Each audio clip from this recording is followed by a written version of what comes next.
Est-ce qu'on peut discuter avec toi un petit peu de ce que tu penses du tracé de Portimao? Bien sûr, le tracé de Portimao, je l'affectionne particulièrement parce que c'est un circuit qui est très rapide et en même temps qui est assez technique parce que certains virages demandent pas mal de technique et les infrastructures sont belles, le circuit est bien lisse, enfin il est récent donc oui c'est un circuit qui est agréable à rouler. Oui. Est-ce que tu verrais des endroits particulièrement difficiles, je sais pas, des dévers, des virages qui referment, un petit peu des pièges que maintenant tu sais éviter bien sûr, mais bon, dont il faut se méfier? Oui, il y a beaucoup de virages en dévers ou des virages aussi en montée.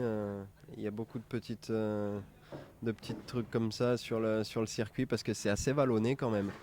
Et donc, mais c'est ce qui rend aussi le circuit assez intéressant, hein.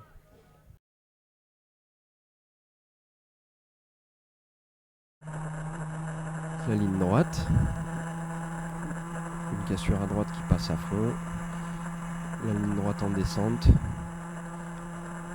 On arrive sur un freinage assez important où ça double assez facilement aussi là.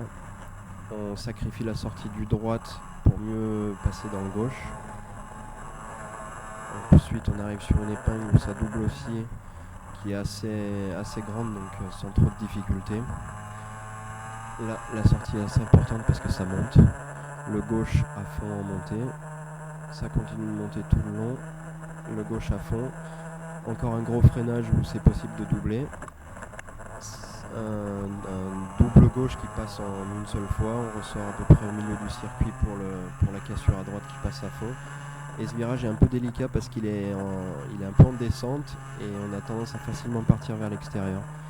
Ici aussi ça peut doubler et c'est le virage le plus lent du circuit je pense.